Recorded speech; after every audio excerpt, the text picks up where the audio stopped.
ਵਾਹਿਗੁਰੂ ਜੀ ਕਾ ਖਾਲਸਾ ਵਾਹਿਗੁਰੂ ਜੀ ਕੀ ਫਤਿਹ। ਤੁਸੀਂ ਦੇਖ ਰਹੇ ਹੋ ਦਾ ਪੰਜਾਬ ਲਾਈਵ। ਇੱਕ ਵਾਰ ਇੱਕ ਮਨੁੱਖ ਨੇ ਕੁਰਾਨ ਦੀ ਇੱਕ ਆਇਤ ਪੜ੍ਹੀ ਤੇ ਉਹ ਗਲਤ ਪੜ੍ਹ ਦਿੱਤੀ। ਇੱਕ ਮੁਸਲਮਾਨ ਖੜਾ ਹੋ ਗਿਆ, ਕਹਿਣ ਲੱਗਾ, ਸਾਹਿਬ ਗਲਤ ਮਤ ਪੜ੍ਹੋ।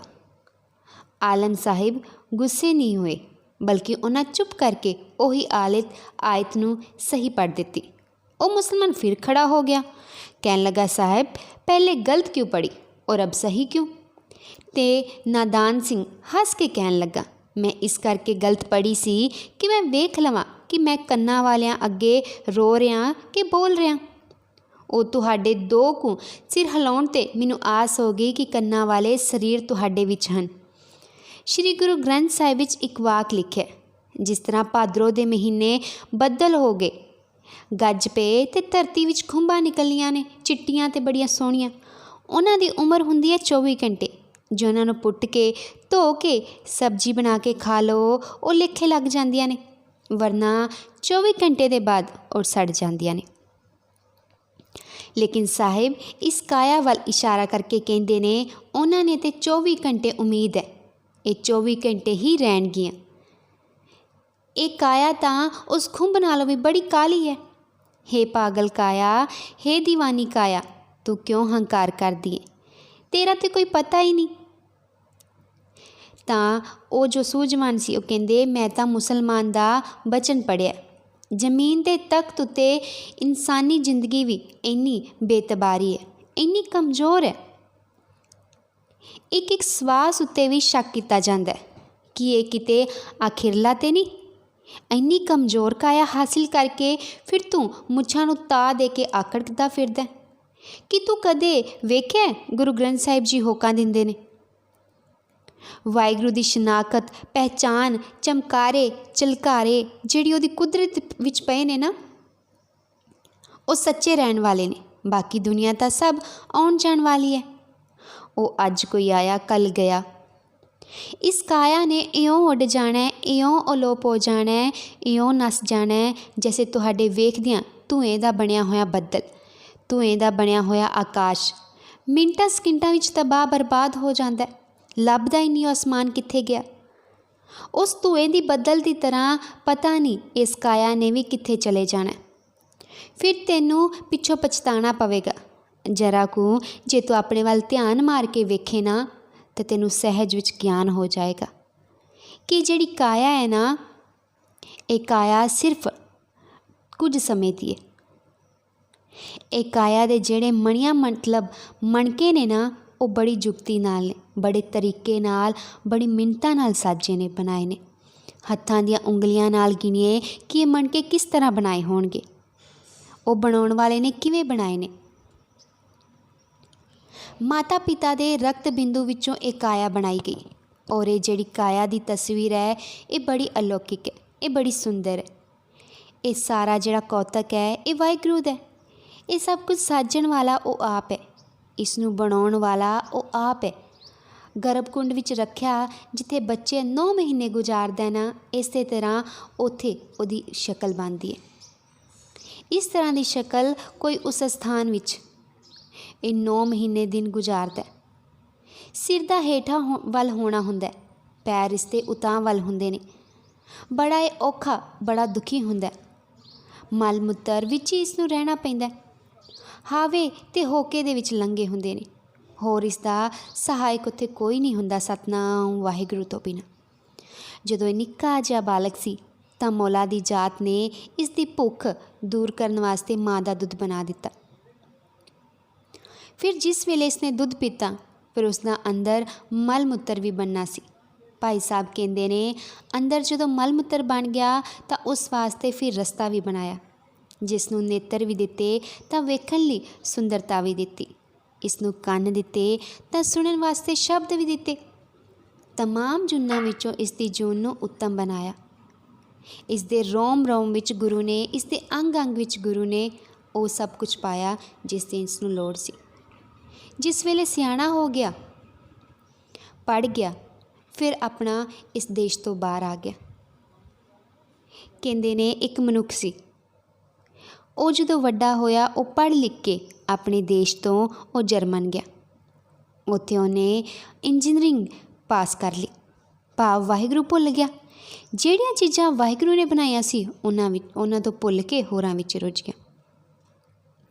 ਵਾਹਿਗੁਰੂ ਨੇ ਅਸਮਾਨ ਬਣਾਇਆ ਸੀ, ਉਹ ਉਹਦੇ ਵਿੱਚ ਰੁੱਝ ਗਿਆ। ਉਹਦੀ ਪੂਜਾ ਕਰਦਾ, ਚੰਦਰਮਾ ਨੂੰ ਮੱਥੇ ਟੇਕਦਾ, ਸੂਰਜ ਨੂੰ ਵੀ ਪਾਣੀ ਦਿੰਦਾ, ਕਿਤੇ ਇਹ ਨਾ ਭੁੱਖਾ ਮਰ ਜਾਵੇ। ਧਰਤੀ ਨੂੰ ਤਾਂ ਲੇਪਾ ਪੋਚਾ ਕਰਦਾ, ਮੜੀਆਂ ਉੱਤੇ ਜਾ ਕੇ ਦੀਵੇ ਬਾਲਦਾ। ਇਹ ਜਿਸ ਨੇ ਸਾਰੀ ਕਾਇਨਾਤ ਬਣਾਈ ਸੀ ਨਾ, ਉਸ ਦੀ ਪੂਜਾ ਕਰਨੀ ਭੁੱਲ ਗਿਆ, ਉਸ ਦਾ ਸਿਮਰਨ ਕਰਨਾ ਹੀ ਭੁੱਲ ਗਿਆ। ਇਹ ਸਾਰਾ ਸਿਲਸਿਲਾ ਕਿਉਂ ਹੋਇਆ? ਇਹ ਸਭ ਕੁਝ ਹੋਇਆ ਕਿਉਂ ਕਿ ਆਪਾਂ ਅੱਜ ਆਪਣੇ ਰਾਹ ਤੋਂ ਹੀ ਭੁੱਲ ਗਏ। ਸ਼੍ਰੀ ਇੱਕ ਨਾ ਬਹੁਤ ਵੱਡੇ ਵਿਦਵਾਨ ਹੋਏ ਨੇ, ਉਹ ਬੈਰਾਗੀ ਸਨ, ਸ਼ਾਸਤਰ ਉਹਨਾਂ ਨੇ ਰਟੇ ਹੋਏ ਸਨ। ਉਹ ਤਾਂ ਸਾਡਾ ਸ਼ਾਸਤਰ ਨਾਲ ਕੋਈ ਕੰਮ ਨਹੀਂ ਰਿਹਾ, ਕਿਉਂਕਿ ਵਾਹਿਗੁਰੂ ਨੇ ਸਾਨੂੰ ਜੋ ਹੈ ਇੱਕ ਵੱਖਰਾ, ਇੱਕ ਅਨੋਖਾ ਸਾਨੂੰ ਦਾਤ ਦਿੱਤੀ। ਇੱਕ ਹਿੰਦੁਸਤਾਨ ਦਾ ਰਾਜਾ ਨਜ਼ਰ ਆਉਂਦਾ, ਜਿਸ ਨੂੰ ਰਾਜਾ ਬਰਥਰੀ ਕਹਿੰਦੇ ਨੇ। ਸਾਰੇ ਹਿੰਦੁਸਤਾਨ ਦਾ ਮਾਲਿਕ ਸੀ। ਜਿਸ ਵੇਲੇ ਠੋਕਰ ਲੱਗੀ ਨਾ, ਰਾਜਾ ਛੱਡਿਆ, ਉਹਨੇ ਨਾ ਸਿਰਫ ਲੰਗੋਟੀ ਬਣ ਕੇ ਸਾਧ ਹੋ ਗਿਆ। ਫਿਰ ਸਾਧ ਹੋ ਕੇ ਬਚਨ ਲਿਖਿਆ। 6 ਸ਼ਾਸਤਰੀ ਪੰਡਤ ਬੁਲਾਏ। ਕਹਿੰਦੇ ਨੇ ਜੇ ਇੱਕੋ ਪਿੰਡ ਕਿਸੇ ਦੂਜੇ ਪਿੰਡ ਜਾਣਾ ਹੁੰਦਾ ਸੀ ਤਾਂ ਕਾਕੀਆਂ ਬੱਚਿਆਂ ਨੇ ਉਹਨਾਂ ਦੇ ਰਾਹਾਂ 'ਤੇ ਦਰੀਆਂ, ਕੰਬਲ, ਖੇਸੀਆਂ ਵਿਛਾ ਦੇਣੀਆਂ ਤਾਂ ਕਿ ਉਹਨਾਂ ਦੇ ਪੈਰਾਂ ਵਿੱਚ ਮਿੱਟੀ ਨਾ ਲੱਗ ਜਾਵੇ। ਰਾਜੇ ਮਹਾਰਾਜ ਵੀ ਝੁਕਦੇ ਸਨ ਬ੍ਰਹਮਦਾਸ ਦੇ ਅੱਗੇ। ਉਹ ਜੋ ਬਾਬਾ ਬ੍ਰਹਮਦਾਸ ਜਿਉਂ ਤੁਰਿਆ 125 ਸਾਧੂ ਨਾਲ ਲਿਆ ਅਤੇ ਦੇਸ਼ ਦਾ ਚੱਕਰ ਲਾਇਆ। ਯਾਤਰਾ ਕਰਨ ਤੋਂ ਬਾਅਦ ਮੁੜਿਆ ਪੰਜਾਬ ਨੂੰ, ਜਿੱਥੇ ਬੈਠ ਕੇ ਸਾਹਿਬ ਸ਼੍ਰੀ ਗੁਰੂ ਅਰਜਨ ਦੇਵ ਜੀ ਨੇ ਉੱਥੇ ਗੁਰੂ ਗ੍ਰੰਥ ਸਾਹਿਬ ਜੀ ਦੀ ਸੰਕਲਿਤ ਕੀਤੇ ਅੰਮ੍ਰਿਤਸਰ ਸਾਹਿਬ। ਉੱਥੇ ਆ ਕੇ ਡੇਰਾ ਲਾਇਆ। ਬਾਵੇ ਬ੍ਰਹਮਦਾਸ ਨੇ ਉੱਥੇ ਆ ਕੇ ਆਪਣਾ ਚੌਂਕੜਾ ਲਾਇਆ। ਅੰਮ੍ਰਿਤਸਰ ਧੂਮ ਪੈ ਗਈ ਕਿ ਬਾਬਾ ਬ੍ਰਹਮਦਾਸ ਆਇਆ। ਅਤੇ ਆਪਣੇ ਅੱਜ ਪਤਾ ਧੂਮ ਕਦੋਂ ਪੈਂਦੀ ਹੈ? ਜਦੋਂ ਕਿਸੇ ਪਖੰਡੀ ਸਾਧ ਨੇ ਆਉਣਾ ਹੋਵੇ, ਜਿਹਨੂੰ ਆਪਾਂ ਬੜਾ ਉੱਚਾ ਦਰਜਾ ਦੇ ਦਿੰਦੇ ਹਾਂ ਅੱਜ ਕੱਲ੍ਹ। ਕਹਿੰਦੇ ਨੇ ਬਾਵੇ ਬ੍ਰਹਮਦਾਸ ਨੇ ਜਿਸ ਵੇਲੇ ਕਥਾ ਕੀਤੀ ਅੰਮ੍ਰਿਤਸਰ ਆ ਕੇ, ਤਾਂ ਲੱਖਪਤੀਆਂ ਸੇਠਾਂ ਦੀਆਂ ਧੀਆਂ, ਨੂੰਹਾਂ, ਉਹਨਾਂ ਦੀ ਜਨਾਨੀਆਂ ਸੁਣਨ ਵਾਸਤੇ ਆਈਆਂ। 3-4 ਦਿਨਾਂ ਵਿੱਚ ਸਾਰੀ ਅੰਮ੍ਰਿਤਸਰ ਨਗਰੀ ਵਿੱਚ ਜੈ ਜੈਕਾਰ ਹੋਣ ਲੱਗ ਪਈ ਕਿ ਬਾਬਾ ਬ੍ਰਹਮਦਾਸ ਗਜਬ ਕਰ ਦਿੱਤਾ। ਐਸੇ ਬਚਨ ਸੁਣਾਏ ਕਿ ਜਿਹੜੇ ਅੱਜ ਤੱਕ ਕੰਨਾਂ ਤੱਕ ਨਹੀਂ ਸਨ ਪਹੁੰਚੇ। 9-10 ਦਿਨ ਹੋ ਗਏ ਨਾ ਜਦੋਂ ਕਥਾ ਕਰਦੇ ਨੂੰ ਨਾ, ਅਤੇ ਬਾਬਾ ਬ੍ਰਹਮਦਾਸ ਨੇ ਚੇਲੇ 20-25 ਖਲੋਤੇ ਹੋਏ ਨੇ। ਉਹਨਾਂ ਆਖਿਆ, ਬਾਬਾ ਜੀ ਕੰਨਾਂ ਨਾਲ ਸੁਣਿਆ ਪਰ ਦਰਸ਼ਨ ਨਹੀਂ ਹੋਏ, ਸਿਰਫ ਸੁਣਿਆ ਹੈ ਕਿ ਤੇ ਸਾਹਿਬ ਸ਼੍ਰੀ ਗੁਰੂ ਅਰਜਨ ਦੇਵ ਜੀ ਮਹਾਰਾਜ ਰਹਿੰਦੇ ਨੇ, ਬ੍ਰਹਮ ਸਰੋਤਰੀ ਨੇ, ਆਤਮਾ ਦਾ ਗਿਆਨ ਹੈ, ਸਹਿਨਸ਼ੀਲਤਾ ਦੇ ਪੁੰਜ ਨੇ, ਅਨੰਤ ਗੁਣਾਂ ਦੇ ਮਾਲਿਕ ਨੇ ਸ਼੍ਰੀ ਗੁਰੂ ਅਰਜਨ ਦੇਵ ਜੀ। ਅਸੀਂ ਤੁਹਾਡੇ ਅੱਗੇ ਬੇਨਤੀ ਕਰਦੇ ਹਾਂ ਬਾਬਾ ਜੀ, ਸਾਨੂੰ ਗੁਰੂ ਅਰਜਨ ਸਾਹਿਬ ਜੀ ਦੇ ਦਰਸ਼ਨ ਕਰਨ ਆਉਣ ਜਾਣ ਦਿਓ, ਕਿਉਂਕਿ ਤੁਹਾਡੀ ਆਗਿਆ ਤੋਂ ਬਿਨਾਂ ਤਾਂ ਅਸੀਂ ਨਹੀਂ ਜਾ ਸਕਦੇ। ਇਹ ਸੁਣ ਕੇ ਬਾਵੇ ਬ੍ਰਹਮਦਾਸ ਦੇ ਪੰਛੀ ਕੱਪੜੇ ਅੱਗ ਲੱਗ ਪਈ। ਕਹਿਣ ਲੱਗਾ, ਬੇਵਕੂਫੋ, ਉਹ ਬੁੱਧ ਚੇਲਿਓ, ਮੇਰੀ ਉਮਰ ਵੱਡੀ ਏ, ਉਸ ਦੀ ਨਿੱਕੀ, ਅਸੀਂ ਤਿਆਗੀ ਹਾਂ, ਉਹ ਗ੍ਰਸਤੀ ਏ। ਰਾਜੇ ਮਹਾਰਾਜੇ ਸਾਨੂੰ ਮੱਥਾ ਟੇਕਦੇ ਨੇ ਅਤੇ ਅਸੀਂ ਗੁਰੂ ਅਰਜਨ ਸਾਹਿਬ ਜੀ ਦੇ ਕੋਲ ਜਾਈਏ। ਇਸ ਨਾਲ ਮਰਿਆਦਾ ਟੁੱਟ ਜਾਏਗੀ, ਸਾਡਾ ਅਪਮਾਨ ਹੋ ਜਾਏਗਾ। ਖਬਰਦਾਰ, ਜੇ ਕਿਸੇ ਗੁਰੂ ਅਰਜਨ ਸਾਹਿਬ ਜੀ ਦੇ ਦਰਸ਼ਨ ਦਾ ਨਾਂ ਲਿਆ, ਮੈਂ ਸ਼ਰਾਪ ਦੇ ਕੇ ਸੁਆਹ ਕਰ ਦੇਣਾ। ਇੰਨਾ ਕੁਝ ਕਰਨ ਦੇ ਬਾਵਜੂਦ ਨਿਮਰਤਾ ਅੰਦਰ ਨਹੀਂ ਆਈ, ਅਤੇ ਨਿਮਰਤਾ ਗੁਰੂ ਘਰ ਦੇ ਇਲਾਵਾ ਹੋਰ ਕਿੱਥੋਂ ਲੱਭੇਗੀ। ਪੈਂਦੇ ਖਾਨੇ ਹਰਗੋਬਿੰਦ ਸਾਹਿਬ ਘੁਲਦੇ ਹੁੰਦੇ ਸਨ। ਕਈ ਵਾਰਾਂ ਪੈਂਦੇ ਖਾਨੇ ਉੱਪਰ ਆ ਜਾਣਾ, ਗੁਰੂ ਹਰਗੋਬਿੰਦ ਸਾਹਿਬ ਜੀ ਨੇ ਥੱਲੇ ਹੋਣਾ। ਪੈਂਦੇ ਖਾਂ ਨੂੰ ਇਹ ਵਹਿਮ ਹੋ ਜਾਣਾ ਕਿ ਮੈਂ ਤਾਂ ਗੁਰੂ ਦਾ ਜ਼ੋਰ ਢੋਲਿਆ। ਜਿਸ ਵੇਲੇ ਮੈਦਾਨੇ ਜੰਗ ਵਿੱਚ ਆਏ ਨਾ, ਅਤੇ ਪੈਂਦੇ ਖਾਂ ਵਿੱਚ ਇੱਕ ਸਿਫਤ ਲਿਖੀ ਹੈ, ਜਦੋਂ ਉਸ ਦਾ ਕੋਈ ਦਾ ਨਾ ਚੱਲੇ, ਜਦੋਂ ਉਸ ਦੀ ਕੋਈ ਪੇਸ਼ ਨਹੀਂ ਸੀ ਚੱਲਦੀ, ਉਹ ਬੜੀ ਚਲਾਕੀ ਨਾਲ, ਫੁਰਤੀ ਨਾਲ ਦੁਸ਼ਮਣ ਦੇ ਘੋੜੇ ਹੇਠਾਂ ਵੜ ਜਾਂਦਾ ਸੀ। ਜਿਸ ਵੇਲੇ ਹਰਗੋਬਿੰਦ ਸਾਹਿਬ ਨਾਲ ਕੋਈ ਪੇਸ਼ ਨਾ ਗਈ ਪੈਂਦੇ ਖਾਂ ਦੀ, ਤਾਂ ਗੁਰੂ ਦੇ ਘੋੜੇ ਹੇਠਾਂ ਵਿੱਚ ਫਿਰ ਵੜ ਗਿਆ। ਪੈਂਦੇ ਖਾਂ ਗੁਰੂ ਜੀ ਦਾ ਘੋੜਾ ਚੁੱਕਣ ਚਾਹੇ ਪਰ ਚੁੱਕਿਆ ਨਾ ਜਾਵੇ। ਜਿੰਨਾ ਜ਼ੋਰ ਸੀ ਲਾ ਦਿੱਤਾ, ਸਰੀਰ ਸਿਥਲ ਹੋ ਗਿਆ, ਪਰ ਘੋੜਾ ਨਾ ਚੁੱਕਿਆ ਗਿਆ।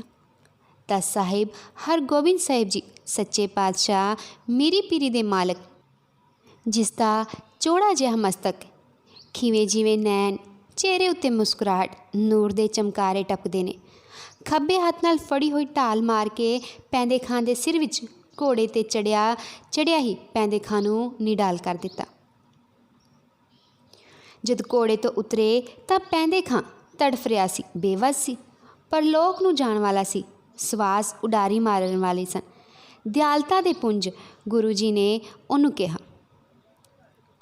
अपनी ढाल उहदे उत्ते रख दित्ती, पैंदे खां दे मूँह पर छां कर दित्ती। गुरु जी ने कहा, पैंदे खां, मैं शहद खवाए, मक्खन चटाए, मलाइयां खवाइयां। पैंदे खां, मैं तैनूं पिस्ता बदाम खवाए ते मैं तेरे नाल बड़ा ही लाड किता। फिर गुरु जी ने कहा, पैंदे खां, तू मैनूं बड़ा प्यारा लगदा, लेकिन हुण तेरा अंत वेला आ गया। छां तां मैं तां कर दित्ती अपनी ढाल नाल, ते कलमा पढ़, ਜਿਹੜੇ इतिहास के लफ्ज़ ने। सरकार ने यह नहीं कहा कि वाहिगुरू आख, सतनाम आख या जपजी दियाँ 5 पौड़ियाँ पढ़ लै, ये नहीं आख्या, बल्कि उसके मजहब का उपदेश दिता। पैंदे खां, कलमा पढ़। साहिब ने नेत्रां विच नेत्र पा के ते 2 कतरे पानी के अखां विचों घेर के आख्या, पैंदे खां। पैंदे खां ने आख्या कि मेरी कलमा ला इला उल इला नहीं, मेरे कलमा हुण कुरान दियाँ आयतां नहीं, मेरे कलमा तां हुण तेरी तलवार है। जिथे तुसी ढाल दा वार कीता उत्थे एक तलवार दा वार करके मैनूं भी सदा निंदर समा दिओ। गुरु घर तो बिना निमरता नहीं किते लभेगी। इस तेरे बाबा जी ने भी उत्थे 20-25 चेले हो गए। उन्हां फिर कहा, बाबा जी दर्शन नूं बड़ा मन करदा है। भावें उन्हां दे चेलियां नूं शब्द याद नहीं सन, पर उन्हां दी मन की अवस्था एवें दी सी। उन्हां नूं विरलाप सी, जिवें पपीहे नूं सवाती बूण वास्ते रोंदा है, इस तरह मेरा मन गुरु के दर्शन वास्ते सवाती बूंद वांग रोंदा है। तेरे दर्शनां दी सवाती बूंद तो बिना प्यास नहीं बुझनी। एक बड़े ही महान विद्वान लिखते हैं कि बाबा ब्रह्मदास ने कहा, मैं सुनिया जिहड़ा बहुता चिर आसा दी वार दा कीर्तन सुनदा है ना, वो फिर आसा दी वार जोगा ही हो जाता है। ये ना होवे कि आसा दी वार तुहानूं अपने जाल विच फसा लवे। उन्हां चेलियां आख्या, बाबा जी जिन्नियां मर्जी शर्तां दस दिओ, लेकिन एक बार दर्शन जरूर कर होण दिओ। कपड़े पा ले गृहस्थियां वर्गे। 50-60 का टोला तुर पिया। जिस वेले उन्हां घंटा घर चौंक का रस्ता पार किया तां लखपतियां दी नूहां, लखपतियां दी जनानियां, लखपतियां दे पुत्तर, लखपतियां दे आप परिक्रमा च बैठे हुए जूठे कोले साफ करी जान, धोती जान ते सतनाम वाहिगुरू जपी जान। संगतां आउण जाण ते वाहिगुरू वाहिगुरू दी धुन लगी हुई। कोई निंदिया नहीं, कोई चुगली नहीं, कोई रोला नहीं ते कोई हल्ला गुल्ला नहीं, कोई मन मस्ती दी भी कोई गल नहीं, बल्कि सारे हरमंदर साहब दी छोटी वड्डी परिक्रमा विच अमृत बरस रहा सी। बैरागी साध खब्बे पासे नूं अजे 15-20 कदम तुरे ही सन कि एक सिख गुरु का, जिस दियां दोवें लत्तां किसे कारण कट्टियां होईयां सन, तुर नहीं सी सकदा। वो चौंकड़ी मार के बैठा होया सी, बाहां दोहें गोड्यां उत्ते रखियां होईयां सी। किसे मस्ती दे आलम विच अपने रंग विच रंगिया होया अपने प्रीतम नूं याद कर रहा सी। गुरु ग्रंथ साहिब जी कहते हैं कि जिहड़ा रब दा नाम लवे उहदे तो मैं सदा कुर्बान जाना। ये तां किसी गुरु ग्रंथ साहिब विच नहीं लिखिया कि जे मैं विजयंती माला दा टप्पा सुन के आवांगा उस तो गुरु ग्रंथ साहिब कुर्बान जांदा है। लिखिया है किते शास्त्र विच लिखिया इसका जिक्र आउंदा है, या किसी होर दे गाने सुन के आने ते उहदे नाल होऊगा। वो आदमी अंदरों बाहरों निर्मल है जिहड़ा निर्मल वाहिगुरू दे गुण गाउंदा है। जिन्हां दे हिरदे विच वाहिगुरू दा वास हो जांदा है ना, जिहड़े चीज़ां पिछे आपां बाहर भजदे फिरने वो आपां नूं अंदर ही लभ जांदे ने। वो जो साधु सन उन्हां वाहिगुरू जी दे अगे जाके उन्हां दे दर्शन कीते। रोला पै गया संगत विच, गरीबो निवाज संगतो साधु 2 मिनट होर बैठ जाओ। अगों साध कहन लगे, महाराज जिसनूं गुरु बना के बैठे हो उसकी आग्ञा इन्नी है। हजूर कहन लगे, तुहाडी मर्जी। उन्हां दिनां विच जो शहजादा अमीर खुसरो आया होया सी, उस दियां बेगमां दे जो डोले सी दिल्ली जाने सन। उन्हां डोलियां वास्ते बेगारी चाहिए सन। इन्हां दे सिपाही वेख रहे सन कि कौन आके डोले चुके, पर वाहिगुरू दी किरपा नाल एक बेगारी ने कला डोला चुक्या ते मुसलमानां ने पा के घेरा सारे साध फड़ ले सी। क्योंकि डोले जो सन बेगमां दे चुकने सन। उन्हां विचों 2 विचों निकले ते भज के डेरे पहुँचे। साथ चढ़िया होया सी। ਉਹਨਾਂ ਨੂੰ ਇਹਨਾਂ ਨੂੰ ਵੇਖ ਕੇ ਬਾਵੇ ਬ੍ਰਹਮਦਾਸ ਨੇ ਪੁੱਛਿਆ, ਹੋਇਆ ਕੀ? ਕਹਿਣ ਲੱਗਾ, ਜਿਨ੍ਹਾਂ ਮੁਸਲਮਾਨਾਂ ਨੂੰ ਰਾਖਸ਼ ਕਹਿੰਦੇ ਸਨ ਨਾ, ਯਮਨ, ਉਹਨਾਂ ਦੀ ਬੇਗਮਾਂ ਦੇ ਡੋਲੇ ਚੁੱਕਣੇ ਪੈ ਗਏ ਤੇਰੇ ਚੇਲਿਆਂ ਨੂੰ। ਜਿਨ੍ਹਾਂ ਦਾ ਅਸੀਂ ਪਰਛਾਵਾਂ ਤੱਕ ਨਹੀਂ ਸੀ ਲੈਂਦੇ, ਉਹਨਾਂ ਦੇ ਡੋਲੇ ਚੁੱਕਣੇ ਪੈ ਗਏ। ਅੱਗੋਂ ਬਾਵੇ ਆਖਿਆ, ਤੁਹਾਡਾ ਰਹਿਣਾ ਕੱਖ ਨਹੀਂ। ਤੁਹਾਨੂੰ ਆਖਿਆ ਸੀ ਨਾ, ਗ੍ਰਸਤੀ ਗੁਰੂ ਦੇ ਦਰਸ਼ਨ ਨੂੰ ਨਾ ਜਾਓ। ਤੁਸੀਂ ਮਰਿਆਦਾ ਤੋੜ ਦਿੱਤੀ, ਇਸ ਲਈ ਹੁਣ ਤੁਹਾਡੇ 'ਤੇ ਮੁਸੀਬਤ ਪੈਣੀਆਂ ਨੇ। ਬਾਵਾ ਤਾਂ ਹੋ ਗਿਆ ਅੱਗੋਂ ਅੱਗ ਬਬੂਲਾ। ਉਦੋਂ ਜੋ ਚੇਲੇ ਸੀ ਉਹ ਦੌੜ ਕੇ ਗਏ। ਮਹਾਰਾਜ ਕੋਲੋਂ ਪੁੱਛਿਆ, ਤੁਸੀਂ ਕਿਵੇਂ ਬਚ ਗਏ?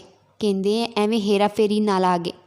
ਹੇਰਾ ਫੇਰੀ ਹਟਦੀ ਨਹੀਂ ਸੀ, ਚੋਰੀ ਕਦੇ ਬੰਦ ਨਹੀਂ ਹੋਈ। ਭਾਵੇਂ ਕੋਈ ਰਾਜ ਆਏ ਰਾਜ ਕਰੇ, ਬੰਦੀ ਕੋਈ ਹਟਾ ਨਹੀਂ ਸਕਿਆ। ਜਦੋਂ ਸਾਹਿਬ ਗੁਰੂ ਅਰਜਨ ਦੇਵ ਜੀ ਮਹਾਰਾਜ ਨੂੰ ਪਤਾ ਲੱਗਾ ਕਿ ਸੰਤ ਫੜੇ ਗਏ ਨੇ, ਫਿਰ ਹੁਕਮਨਾਮੇ ਵਿੱਚ ਲਿਖਿਆ ਭਾਈ ਗੁਰਦਾਸ ਜੀ ਨੇ ਦਿੱਤਾ ਕਿ ਜਾਓ, ਜਾ ਕੇ ਸ਼ਹਿਜ਼ਾਦਾ ਜੋ ਖੁਸਰੋ ਨੂੰ ਆਖੋ, ਇਹ ਗ੍ਰਸਤੀ ਨਹੀਂ, ਇਹ ਤਾਂ ਸੰਤ ਨੇ, ਇਹਨਾਂ ਨੂੰ ਛੱਡ ਦਿਓ। ਹੱਥਕੜੀਆਂ ਲੈ ਗਈਆਂ ਅਤੇ ਹੱਸਦੇ ਖੇਡਦੇ ਬਾਵੇ ਦੇ ਡੇਰੇ 'ਤੇ ਆ ਗਏ ਸਾਧ ਮਹਾਂਪੁਰਸ਼। ਬਾਵੇ ਬ੍ਰਹਮਦਾਸ ਨੇ ਪੁੱਛਿਆ ਕਿ ਤੁਸੀਂ ਕਿਵੇਂ ਬਚੇ?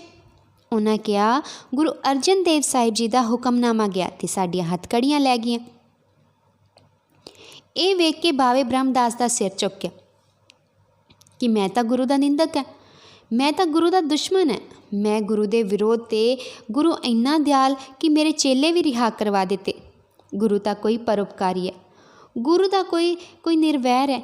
ਇੰਨੇ ਚਿਰ ਨੂੰ ਗੁਰੂ ਅਰਜਨ ਦੇਵ ਜੀ ਨੇ ਭਾਈ ਜੇਠੇ ਬਾਬਾ ਬੁੱਢਾ ਜੀ ਨੂੰ ਬੁਲਾਇਆ ਅਤੇ ਕਿਹਾ, ਬਾਵੇ ਬ੍ਰਹਮਦਾਸ ਨੂੰ ਜਾ ਕੇ ਕਹੋ ਕਿ ਤੁਹਾਡੇ ਸਾਰੇ ਸਾਧਾਂ ਦਾ ਲੰਗਰ ਅੱਜ ਮੇਰੇ ਰਾਮਦਾਸ ਦੇ ਘਰ ਹੈ।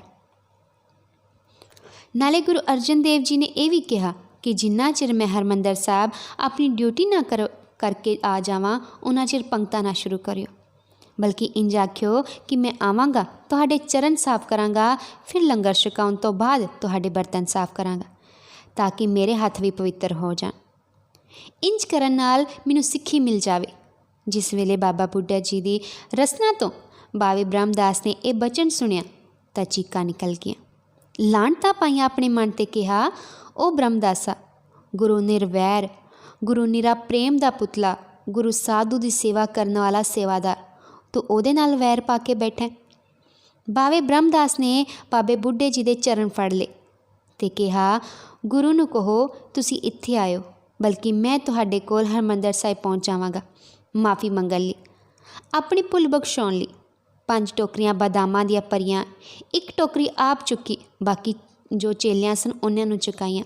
ਨੰਗੇ ਪੈਰ ਹਰਿਮੰਦਰ ਸਾਹਿਬ ਆਇਆ, ਭੇਟਾ ਰੱਖੀ, ਮੱਥਾ ਟੇਕਿਆ, 5 ਮਿੰਟ ਬੈਠ ਕੇ ਇੰਨੇ ਨੂੰ ਗੁਰੂ ਅਰਜਨ ਦੇਵ ਸਾਹਿਬ ਜੀ ਨੇ ਆਖਿਆ, ਬਾਵਾ ਬ੍ਰਹਮਦਾਸ ਜੀ, ਛੇਤੀ ਨਾਲ ਆਪਣੇ ਡੇਰੇ ਪਹੁੰਚ ਜਾਓ, ਕਿਤੇ ਆਸਾ ਦੀ ਵਾਰ ਦੇ ਜਾਲ ਵਿੱਚ ਨਾ ਫਸ ਜਾਓ। ਫਿਰ ਉਸ ਤੋਂ ਬਾਅਦ ਬ੍ਰਹਮਦਾਸ ਨੇ ਰੋ ਕੇ ਗੱਲ ਕਹੀ ਸੀ, ਇਸ ਤੋਂ ਬਾਅਦ ਕੋਈ ਥਾਂ ਨਹੀਂ ਲੱਭਦਾ, ਕਿੱਥੇ ਜਾਵਾਂ, ਤੇਰੇ ਕੋਲ ਆ ਗਿਆ ਹਾਂ, ਮੇਰੇ ਉੱਤੇ ਰਹਿਮਤ ਕਰ, ਮੈਨੂੰ ਸਦਾ ਆਪਣੇ ਚਰਨਾਂ ਵਿੱਚ ਰੱਖ। ਗੁਰੂ ਇੱਕ ਐਸੀ ਮਹਾਨ ਬਖਸ਼ੀਸ਼ ਹੈ ਕਿ ਉਸ ਦੀ ਸ਼ਰਨ ਵਿੱਚ ਕੋਈ ਆ ਜਾਵੇ, ਉਹ ਸਿੱਧੇ ਰਾਹ ਪੈ ਜਾਂਦਾ ਹੈ। ਗੁਰੂ ਕਿਸੇ 'ਤੇ ਵੀ ਬਖਸ਼ੀਸ਼ ਕਰਨ ਲੱਗ ਗਿਆ, ਇਹ ਨਹੀਂ ਸੋਚਦਾ ਕਿ ਇਹ ਕਿਸ ਜਾਤ ਦਾ ਹੈ, ਕਿਸ ਧਰਮ ਦਾ ਹੈ, ਬਲਕਿ ਸਾਰਿਆਂ ਉੱਤੇ ਆਪਣੀ ਕਿਰਪਾ ਕਰਦਾ। ਦੂਸਰੇ ਧਰਮ ਦੇ ਸੰਤ ਲੋਕ ਹੋਰ ਵੀ ਗੁਰੂ ਨੂੰ ਮੰਦਾ ਕਹਿਣ, ਪਰ ਗੁਰੂ ਨੇ, ਸਾਡੇ ਗੁਰੂ ਨੇ ਕਦੇ ਵੀ ਕਿਸੇ ਧਰਮ ਦੀ ਨਿੰਦਿਆ ਨਹੀਂ ਕੀਤੀ। ਅਤੇ ਅਸਲ ਸਿੱਖ ਉਹ ਹੀ ਹੈ ਜੋ ਕਿਸੇ ਦੀ ਨਿੰਦਿਆ ਨਹੀਂ ਕਰਦਾ, ਜੋ ਕਿਸੇ ਵਿੱਚ ਪੱਖ ਨਹੀਂ ਕਰਦਾ ਕਿ ਹਾਂ ਇਹ ਚੰਗਾ ਹੈ, ਇਹ ਮਾੜਾ ਹੈ, ਇਹ ਐਵੇਂ ਹੈ। ਹਮੇਸ਼ਾ ਆਪਣੇ ਗੁਰੂ ਦੀ ਸਿੱਖਿਆ 'ਤੇ ਚੱਲੋ। ਜੋ ਤੁਹਾਨੂੰ ਐਵੇਂ ਲੱਗਦਾ ਹੈ ਕਿ ਸਾਡੇ ਕੋਲ ਆ ਚੀਜ਼ ਨਹੀਂ ਹੈਗੀ ਜਾਂ ਮੇਰੇ ਕੋਲ ਇਸ ਚੀਜ਼ ਦੀ ਕਮੀ ਹੈ, ਤੁਸੀਂ ਇੱਕ ਵਾਰ ਸੱਚੇ ਦਿਲੋਂ ਉਹ ਗੁਰੂ ਕੋਲ ਜਾ ਕੇ ਤਾਂ ਦੇਖੋ, ਗੁਰੂ ਆਪੇ ਹੀ ਝੋਲੀਆਂ ਭਰਨਗੇ। ਉਹ ਸਭ ਦੀਆਂ ਝੋਲੀਆਂ ਭਰਦੇ ਨੇ। ਲੋੜ ਹੈ ਇਹ ਅੱਖਾਂ ਖੋਲ੍ਹ ਕੇ ਉਹ ਵਾਹਿਗੁਰੂ ਕੋਲ ਜਾਣ ਦੀ, ਉਹ ਅਟੂਟ ਭਰੋਸਾ, ਉਹ ਵਿਸ਼ਵਾਸ ਕਰਕੇ ਆਪਣੇ ਵਾਹਿਗੁਰੂ ਅੱਗੇ ਮੱਥਾ ਟੇਕਣ ਦੀ। ਆਓ ਇੱਕ ਪਹਿਲ ਕਰੀਏ, ਉਹ ਗੁਰਬਾਣੀ ਦੇ ਲੜ ਲੱਗੀਏ, ਵਾਹਿਗੁਰੂ ਦੇ ਲੜ ਲੱਗੀਏ।